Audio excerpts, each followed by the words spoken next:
I might not come tomorrow का क्या मतलब होता है, ये आज की इस वीडियो में सीख लेते हैं। I might not come tomorrow का मतलब होता है कि हो सकता है कि मैं कल न आऊं, या हो सकता है कि कल मैं न आ सकूं। यानी कि कई बार आप मान लीजिए कहीं का प्लान बनाते हैं और आप कहीं जा नहीं पाते, मान लीजिए हो सकता है कि कल आप ना जा पाएं, ये बताना चाहते हैं, तो उसके लिए आप कहते हैं I might not come tomorrow. यानी कि जैसे आप ये कहें कि हो सकता है कि मैं पूर्व प्रतिबद्धता के कारण कल न आ पाऊं, यानी कि मेरे पहले ही कमिटमेंट है कहीं और जाने का, तो उसकी वजह से मैं ना आ पाऊं, तो आप कह सकते हैं I might not come tomorrow due to prior commitment. I might not come tomorrow due to prior commitment. या अगर आप ये कहना चाहें कि अगर कोई ज़रूरी बात आ गई तो शायद मैं कल नहीं आ पाऊं, यानी कि कुछ अर्जेंट काम हो गया तो शायद मैं ना आ पाऊं, तो आप कह सकते हैं I might not come tomorrow if something urgent comes up. I might not come tomorrow if something urgent comes up. या अगर आप ये कहना चाहें कि शेड्यूल विवाद के कारण, यानी कि शेड्यूल में एक ही समय में दो दो चीजें होने की वजह से शेड्यूल विवाद या शेड्यूलिंग कॉन्फ्लिक्ट का मतलब होता है कि जब दो चीजें एक ही समय पर हो रही होती हैं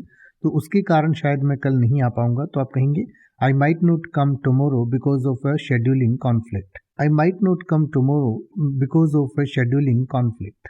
अब आप ऐसे ही किसी भी वर्ड का मतलब हिंदी और इंग्लिश में YouTube पर सर्च कर सकते हैं। आपको मेरी वीडियो मिल जाएगी जिसमें आप बिना किसी फालतू बकवास के सीधा उस वर्ड का मतलब समझ पाएंगे। तो ऐसी ही वीडियोस को देखते रहने के लिए चैनल को सब्सक्राइब करें और बेल आइकन को प्रेस करें।